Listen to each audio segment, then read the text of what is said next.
VCDC কেতিয়াও উঠাব নোৱাৰে আৰু হিটো মানুহবিলাকক ভুল কথা কৈ পেলাই বিপদে পৰিচালনা কৰা হ'ব। কোনো 6 শিডিউলত কেতিয়াও ভিচিডিচি উঠি নাযায়।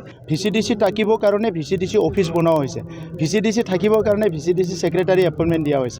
ভিচিডিচি সিস্টেমটো থাকিব।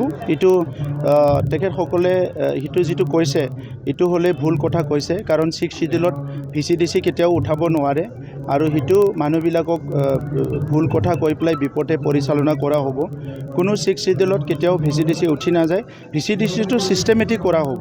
তাত নিৰ্বাচন পাতি সকলো দলে অংশগ্ৰহণ কৰিব পাৰা, সকলো জাতিয়ে অংশগ্ৰহণ কৰিব পাৰা আৰু ফাইনেন্স কমিশ্যনৰ পইচা আহিব পাৰা, অডিটিং কৰিব পাৰা, গোটেই সিস্টেমেটিক হ'ব। ভিচিডিচি থাকিবৰ কাৰণে ভিচিডিচি অফিচ বনোৱা হৈছে। ভিচিডিচি থাকিবৰ কাৰণে ভিচিডিচি সেক্ৰেটাৰী এপইণ্টমেণ্ট দিয়া হৈছে। গতিকে ভিচিডিচি থাকিব, অকল বড়োলেণ্ডত নহয়, গোটেই 6 শিডিউলত থাকিব। আৰু ভিচিডিচিটো উঠাই দিয়াৰ কথা নহয়, ভিচিডিচিটো এক্টিভ কৰিব লাগে, ইটো ফ্ৰী এণ্ড ফেয়াৰ কৰিব লাগে, ট্ৰেইনিং দিব লাগে, মানুহখিনিক ভাল কাম কৰিব লাগে। ভিচিডিচিটো কোনোবা জাতিৰ বস্তু নহয়, ভিচিডিচিটো কোনোবা কিবা এটা জনগোষ্ঠীৰ বিষয় নহয়। ভিচিডিচিত চব জাতি জনগোষ্ঠী চব থাকিব। এইটো পঞ্চায়তী ৰাজটো যেনেকৈ গ্ৰাছৰুট ডেভেলপমেণ্টৰ কাৰণে কৰা কাম। নিৰ্বাচন হ'ব, আপোনালোকে নিৰ্বাচন পাতিব। 125তম যিটো সংবিধান সংশোধনীৰ এটা প্ৰক্ৰিয়া চলি আছে, এই সংবিধানৰ সংশোধনীটো হৈ যোৱাৰ লগে লগে ভিচিডিচিত নিৰ্বাচন হ'ব। কালি মুখ্যমন্ত্ৰীগৰাকী হ'ব পাৰে 10 কোটি তেখেতসকলৰ আছে মেম্বাৰশ্বিপ, আমাৰতো 6 লাখ 7 লাখে আছে। গতিকে এই ক্ষেত্ৰত তেখেতে ক'ব পাৰে।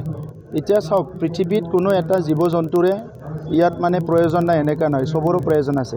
নিগনিটোতো প্ৰভু গণেশৰ বাহন না, তো আমি যদি প্ৰভু গণেশৰ বাহন হ'ব পাৰোঁ, এইটো কিবা বেয়া কথা হ'ব নেকি? সাৰা হিন্দু মানুহে পূজা কৰে। গতিকে আমাক যদি গণেশজীৰ বাহন কৰি দিছে, প্ৰভু গণেশৰ বাহন কৰি দিছে, আমিতো বহুত গৌৰৱ অনুভৱ কৰিছোঁ।